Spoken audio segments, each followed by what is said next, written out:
ദൈവത്തിന് മഹത്വം. ഇന്ന് 128 ദിവസം.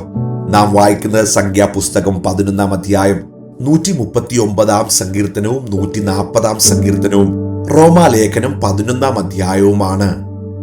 സംഖ്യാപുസ്തകം 11 അധ്യായം. അനന്തരം ജനം യഹോവയ്ക്ക് അനിഷ്ടം തോന്നുമാറ് പിറുപിറുത്തു.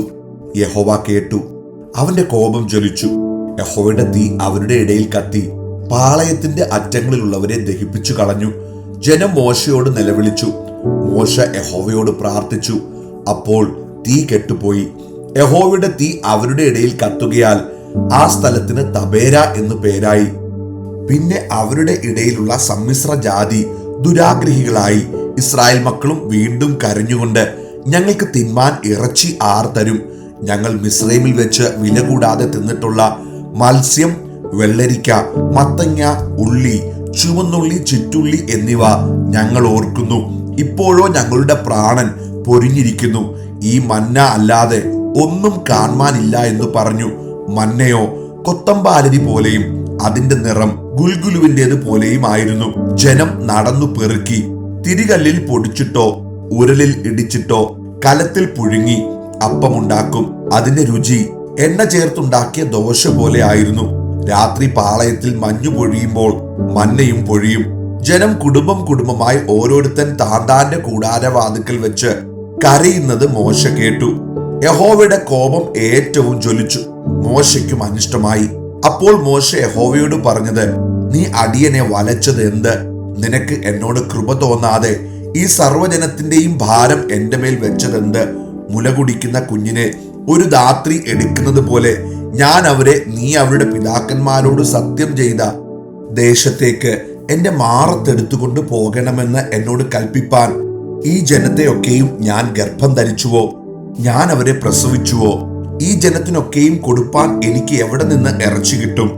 അവർ ഇതാ ഞങ്ങൾക്ക് തിന്മാൻ ഇറച്ചി തരിക എന്ന് എന്നോട് പറഞ്ഞ് കരയുന്നു. ഏകനായി ഈ സർവ്വജനത്തെയും വഹിപ്പാൻ എന്നെ കൊണ്ട് കഴിയുന്നതല്ല. അത് എനിക്ക് അതിഭാരമാകുന്നു. ഇങ്ങനെ എന്നോട് ചെയ്യുന്ന പക്ഷം ദയവ് വിചാരിച്ച് എന്നെ കൊന്നുകളയണമേ. എന്റെ അരിഷ്ടത ഞാൻ കാണരുത്. അപ്പോൾ യഹോവ മോശയോട് കൽപ്പിച്ചത്, ഇസ്രായേൽ മൂപ്പന്മാരിൽ വെച്ച് ജനത്തിന് പ്രമാണികളും മേൽവിചാരകന്മാരുമെന്ന് നീ അറിയുന്ന 70 പുരുഷന്മാരെ സമാഗമന കൂടാരത്തിനരികെ നിന്നോട് കൂടെ നിൽക്കേണ്ടതിന് എന്റെ അടുക്കൽ കൂട്ടിക്കൊണ്ടുവരിക. അവിടെ ഞാൻ ഇറങ്ങി വന്ന് നിന്നോട് അരുളി ചെയ്യും. ഞാൻ നിന്റെ മേലുള്ള ആത്മാവിൽ കുറെ എടുത്ത് അവരുടെ മേൽ പകരും. നീ ഏകനായി വഹിക്കാതിരിക്കേണ്ടതിന് അവർ നിന്നോടുകൂടെ ജനത്തിന്റെ ഭാരം വഹിക്കും. എന്നാൽ ജനത്തോട് നീ പറയേണ്ടത്, നാളത്തേക്ക് നിങ്ങളെ തന്നെ ശുദ്ധീകരിപ്പീൻ. എന്നാൽ നിങ്ങൾ ഇറച്ചി തിന്നും. ഞങ്ങൾക്ക് തിന്മാൻ ഇറച്ചി ആർ തരും? മിസ്രൈമിൽ ഞങ്ങൾക്ക് നന്നായിരുന്നു എന്ന് നിങ്ങൾ പറഞ്ഞ് യഹോവ കേൾക്കെ കരഞ്ഞുവല്ലോ. ആകയാൽ യഹോവ നിങ്ങൾക്ക് ഇറച്ചി തരികയും നിങ്ങൾ തിന്നുകയും ചെയ്യും. 1 ദിവസമല്ല, 2 ദിവസമല്ല, 5 ദിവസമല്ല, 10 ദിവസമല്ല, 20 ദിവസവുമല്ല, 1 മാസം മുഴുവനും തന്നെ. അത് നിങ്ങളുടെ മൂക്കിൽ കൂടി പുറപ്പെട്ട് നിങ്ങൾക്ക് ഓക്കാനം വരുവോളം നിങ്ങൾ തിന്നും.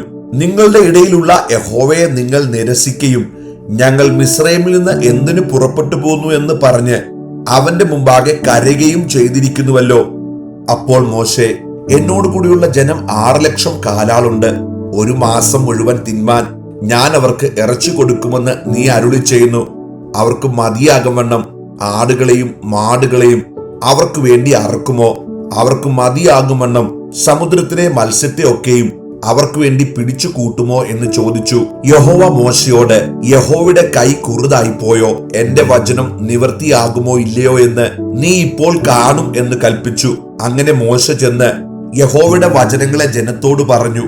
ജനത്തിന്റെ മൂപ്പന്മാരിൽ 70 പുരുഷന്മാരെ കൂട്ടി കൂടാരത്തിന്റെ ചുറ്റിലും നിർത്തി. എന്നാറെ യഹോവ ഒരു മേഘത്തിൽ ഇറങ്ങി അവനോട് അരുളി ചെയ്തു.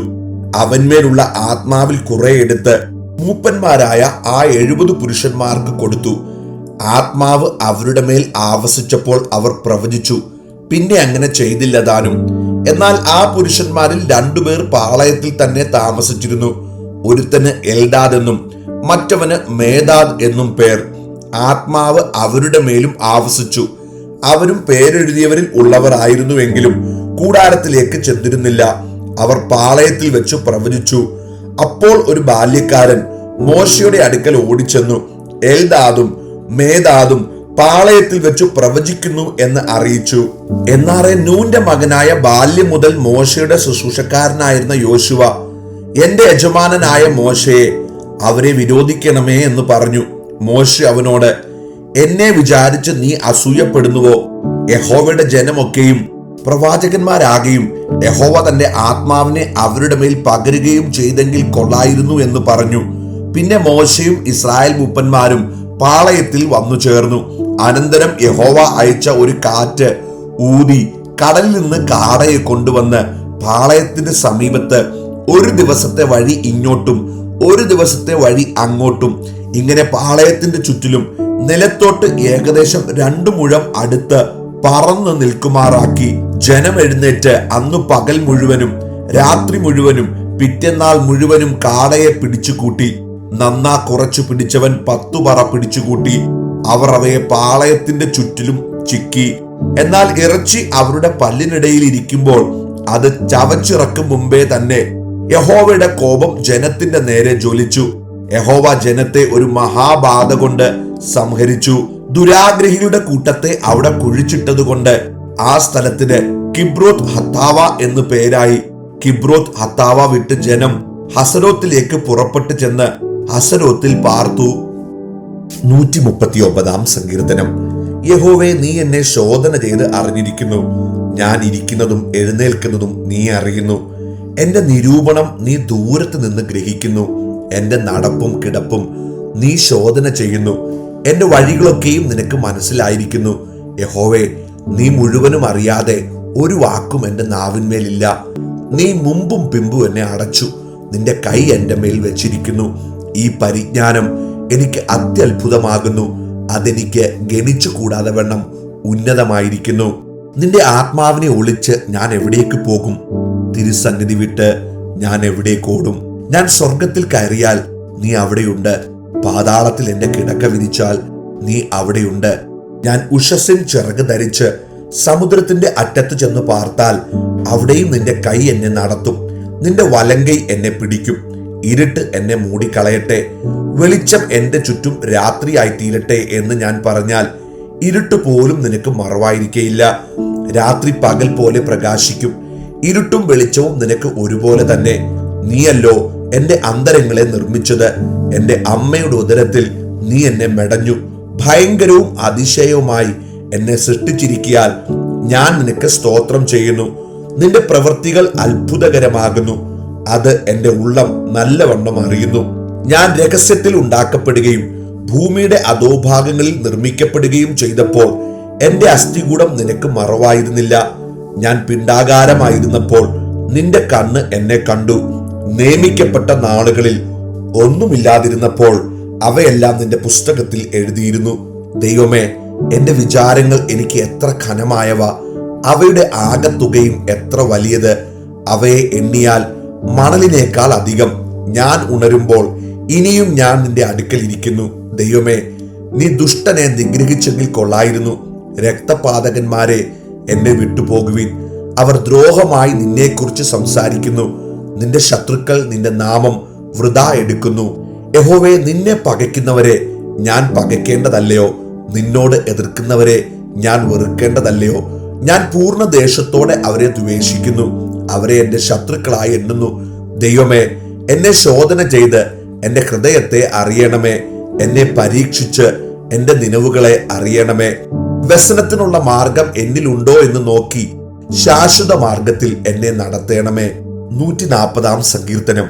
യഹോവേ, ദുഷ്ട മനുഷ്യന്റെ കയ്യിൽ നിന്ന് എന്നെ വിടുവിച്ച് സാഹസക്കാരന്റെ പക്കൽ നിന്ന് എന്നെ പാലിക്കണമേ. അവർ ഹൃദയത്തിൽ അനർത്ഥങ്ങൾ നിരൂപിക്കുന്നു. അവർ ഇടവിടാതെ യുദ്ധത്തിന് കൂട്ടം കൂടുന്നു. അവർ സർപ്പം പോലെ തങ്ങളുടെ നാവുകളെ കൂർപ്പിക്കുന്നു. അവരുടെ അധരങ്ങൾക്ക് കീഴെ അണലി വിഷമുണ്ട്. യഹോവേ, ദുഷ്ടന്റെ കയ്യിൽ നിന്ന് എന്നെ കാക്കണമേ. സാഹസക്കാരന്റെ പക്കൽ നിന്ന് എന്നെ പാലിക്കണമേ. അവർ എന്റെ കാലടികളെ മറിച്ചു കളവാൻ ഭാവിക്കുന്നു. ഗർവികൾ എനിക്കായി കണിയും കയറും മറച്ചു വെച്ചിരിക്കുന്നു. വഴിയരികെ അവർ വല വിരിച്ചിരിക്കുന്നു. അവർ എനിക്കായി കുടുക്കുകൾ വെച്ചിരിക്കുന്നു. നീ എന്റെ ദൈവമെന്ന് ഞാൻ യഹോവയോട് പറഞ്ഞു. യഹോവേ, എന്റെ യാചനകളെ കേൾക്കണമേ. എന്റെ രക്ഷയുടെ ബലമായി കർത്താവായ യഹോവേ, യുദ്ധ ദിവസത്തിൽ നീ എന്റെ തലയിൽ ശിരസ്ത്രം ഇടുന്നു. യഹോവേ, ദുഷ്ടന്റെ ആഗ്രഹങ്ങളെ നൽകരുതേ. നിഗളിച്ചു പോകാതിരിക്കേണ്ടതിന് അവന്റെ ദുരുപായം സാധിപ്പിക്കുകയും അരുതേ. എന്നെ വളഞ്ഞിരിക്കുന്നവരുടെ തലയോ അവരുടെ അധരങ്ങളുടെ ദ്രോഹം അവരെ മൂടിക്കളയട്ടെ. തീക്കനൽ അവരുടെ മേൽ വീഴട്ടെ. അവൻ അവരെ തീയിലും എഴുന്നേൽക്കാതവണ്ണം കുഴിയിലും ഇട്ട് കളയട്ടെ. വാവിഷ്ഠാനക്കാരൻ ഭൂമിയിൽ നിലനിൽക്കയില്ല. സാഹസക്കാരനെ അനർത്ഥം നായാടി ഉന്മൂലനാശം വരുത്തും. യഹോവ പീഡിതന്റെ വ്യവഹാരവും ദരിദ്രന്മാരുടെ ന്യായവും നടത്തുമെന്ന് ഞാൻ അറിയുന്നു. അതെ, നീതിമാന്മാർ നിന്റെ നാമത്തിന് സ്തോത്രം ചെയ്യും. നേരുള്ളവർ നിന്റെ സന്നിധിയിൽ വസിക്കും. റോമാലേഖനം 11-ാം അധ്യായം. എന്നാൽ ദൈവം സ്വജനത്തെ തള്ളിക്കളഞ്ഞുവോ എന്ന് ഞാൻ ചോദിക്കുന്നു. ഒരു നാളുമില്ല. ഞാനും ഇസ്രായേലിനല്ലോ, അബ്രഹാമിന്റെ സന്തതിയിൽ ബെന്യാമീൻ ഗോത്രത്തിൽ ജനിച്ചവൻ തന്നെ. ദൈവം മുന്നറിഞ്ഞിട്ടുള്ള തന്റെ ജനത്തെ തള്ളിക്കളഞ്ഞിട്ടില്ല. ഏലിയാവിന്റെ ചരിത്രത്തിൽ തിരുവെഴുത്തു പറയുന്നത് അറിയുന്നില്ലയോ? അവൻ ഇസ്രായേലിന് വിരോധമായി, കർത്താവേ, അവർ നിന്റെ പ്രവാചകന്മാരെ കൊന്നു, നിന്റെ യാഗപീഠങ്ങളെ ഇടിച്ചു കളഞ്ഞു. ഞാൻ ഒരുത്തൻ മാത്രം ശേഷിച്ചിരിക്കുന്നു, അവർ എനിക്കും ജീവഹാനി വരുത്തുവാൻ നോക്കുന്നുവെന്ന് ദൈവത്തോട് വാദിക്കുമ്പോൾ അവന് അരുളപ്പാടുണ്ടായത് എന്ത്? ബാലിന് മുട്ടുകുത്താത്ത 7000 പേരെ ഞാൻ എനിക്കായി ശേഷിപ്പിച്ചിരിക്കുന്നു എന്ന് തന്നെ. അങ്ങനെ ഈ കാലത്തിലും കൃപയാലുള്ള തെരഞ്ഞെടുപ്പിൻ പ്രകാരം ഒരു ശേഷിപ്പുണ്ട്. കൃപയാലെങ്കിൽ പ്രവൃത്തിയാലല്ല, അല്ലെങ്കിൽ കൃപ കൃപയല്ല. ആകയാൽ എന്ത്? ഇസ്രായേൽ താൻ തെരഞ്ഞത് പ്രാപിച്ചില്ല, തിരഞ്ഞെടുക്കപ്പെട്ടവർ അത് പ്രാപിച്ചു. ശേഷമുള്ളവരോ കഠിനപ്പെട്ടിരിക്കുന്നു. ദൈവം അവർക്ക് ഇന്നുവരെ ഗാഢനിദ്രയും കാണാത്ത കണ്ണും കേൾക്കാത്ത ചെവിയും കൊടുത്തു എന്ന് എഴുതിയിരിക്കുന്നുവല്ലോ. അവരുടെ മേശ അവർക്ക് കണിയും കുടുക്കും ഇടർച്ചയ്ക്കും പ്രതികാരവുമായി തീരട്ടെ. അവരുടെ കണ്ണ് കാണാതെ വണ്ണം ഇരുണ്ടുപോകട്ടെ. അവരുടെ മുതുക് എല്ലായ്പ്പോഴും കുനിയിക്കേണമേ എന്ന് ദാവീദും പറയുന്നു. എന്നാൽ അവർ വീഴേണ്ടതിനോ ഇടറിയത് എന്ന് ഞാൻ ചോദിക്കുന്നു. ഒരു നാളുമല്ല. അവർക്ക് എരിവ് വരുത്തുവാൻ അവരുടെ ലംഘനം ഹേതുവായി ജാതികൾക്ക് രക്ഷ വന്നു എന്നേയുള്ളൂ. എന്നാൽ അവരുടെ ലംഘനം ലോകത്തിന് ധനവും അവരുടെ നഷ്ടം ജാതികൾക്ക് സമ്പത്തും വരുവാൻ കാരണമായി എങ്കിൽ അവരുടെ യഥാസ്ഥാനം എത്രയധികം. എന്നാൽ ജാതികളായ നിങ്ങളോട് ഞാൻ പറയുന്നത്, ജാതികളുടെ അപ്പോസ്തലനായിരിക്കയാൽ ഞാൻ എന്റെ സ്വജാതിക്കാർക്ക് വല്ല വിധേനയും സ്പർദ്ധ ജനിപ്പിച്ചു. അവരിൽ ചിലരെ രക്ഷിക്കാമെങ്കിലോ എന്ന് വെച്ച് തന്നെ ഞാൻ എന്റെ ശുശ്രൂഷയെ പുകഴ്ത്തുന്നു. അവരുടെ ഭ്രംശം ലോകത്തിന്റെ നിരപ്പിന് ഹേതുവായി എങ്കിൽ അവരുടെ അംഗീകരണം മരിച്ചവരുടെ ഉയർത്തെഴുന്നേൽപ്പല്ലാതെ എന്താകും? ആദ്യ ഭാഗം വിശുദ്ധമെങ്കിൽ പിണ്ഡം മുഴുവൻ അങ്ങനെ തന്നെ. വേർ വിശുദ്ധമെങ്കിൽ കൊമ്പുകളും അങ്ങനെ തന്നെ. കൊമ്പുകളിൽ ചിലത് ഒടിച്ചിട്ട് കാട്ടൊലിവായ നിന്നെ അവയുടെ ഇലയിൽ ഒട്ടിച്ചു ചേർത്ത ഒലിവു മരത്തിന്റെ ഫലപ്രദമായ വേരിന് പങ്കാളിയായി തീർന്നുവെങ്കിലോ കൊമ്പുകളുടെ നേരെ പ്രശംസിക്കരുത്. പ്രശംസിക്കുന്നുവെങ്കിൽ നീ വേരിനെ അല്ല, വേർ നിന്നെ അത്രേ ചുമക്കുന്നു എന്ന് ഓർക്ക. എന്നാൽ എന്നെ ഒട്ടിക്കേണ്ടതിനെ കൊമ്പുകളെ ഒടിച്ചു കളഞ്ഞു എന്ന് നീ പറയും.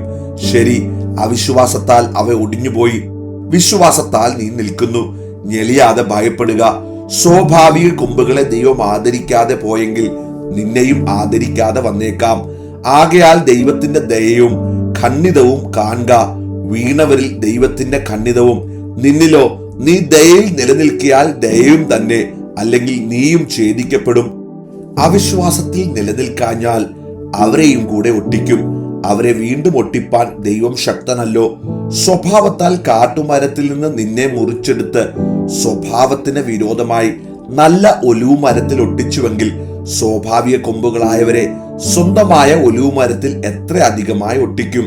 സഹോദരന്മാരെ, നിങ്ങൾ ബുദ്ധിമാന്മാരെന്ന് നിങ്ങൾക്ക് തന്നെ തോന്നാതിരിപ്പാൻ ഈ രഹസ്യം അറിയാതിരിക്കരുത് എന്ന് ഞാൻ ആഗ്രഹിക്കുന്നു. ജാതികളുടെ പൂർണ്ണസംഖ്യ ചേരുവോളം ഇസ്രായേലിന് അംശമായി കാഠിന്യം ഭവിച്ചിരിക്കുന്നു. ഇങ്ങനെ ഇസ്രായേൽ മുഴുവനും രക്ഷിക്കപ്പെടും. വിടിവിക്കുന്നവൻ സിയോനിൽ നിന്ന് വരും. അവൻ യാക്കോബിൽ നിന്ന് അഭക്തിയെ മാറ്റും. ഞാൻ അവരുടെ പാപങ്ങളെ നീക്കുമ്പോൾ ഇത് ഞാൻ അവരോട് ചെയ്യുന്ന നിയമം എന്ന് എഴുതിയിരിക്കുന്നുവല്ലോ. സുവിശേഷം സംബന്ധിച്ച് അവർ നിങ്ങൾ നിമിത്തം ശത്രുക്കൾ, തിരഞ്ഞെടുപ്പ് സംബന്ധിച്ചോ പിതാക്കന്മാർ നിമിത്തം പ്രിയന്മാർ. ദൈവം തന്റെ കൃപാവരങ്ങളെയും വിളിയെയും കുറിച്ച് അനുതപിക്കുന്നില്ലല്ലോ. നിങ്ങൾ മുമ്പേ ദൈവത്തെ അനുസരിക്കാതിരുന്നിട്ട് അവരുടെ അനുസരണക്കേടിനാൽ ഇപ്പോൾ കരുണ ലഭിച്ചതുപോലെ നിങ്ങൾക്ക് ലഭിച്ച കരുണയാൽ അവർക്ക് കരുണ ലഭിക്കേണ്ടതിന് അവരും ഇപ്പോൾ അനുസരിക്കാതിരിക്കുന്നു. ദൈവം എല്ലാവരോടും കരുണ ചെയ്യേണ്ടതിന് എല്ലാവരെയും അനുസരണക്കേടിൽ അടച്ചു കളഞ്ഞു. ദൈവത്തിന്റെ ധനം, ജ്ഞാനം, അറിവ് എന്നിവയുടെ ആഴമേ, അവന്റെ ന്യായവിധികൾ എത്ര അപ്രമേയവും അവന്റെ വഴികൾ എത്ര അഗോചരവുമാകുന്നു. കർത്താവിന്റെ മനസ്സ് അറിഞ്ഞവൻ ആർ? അവന് മന്ത്രിയായിരുന്നവൻ ആർ? അവന് വല്ലതും മുമ്പേ കൊടുത്തിട്ട് പ്രതിഫലം വാങ്ങുന്നവൻ ആർ? സകലവും അവനിൽ നിന്നും അവനാലും അവനിലേക്കും ആകുന്നുവല്ലോ. അവന് എന്നേക്കും മഹത്വം. ആമേൻ.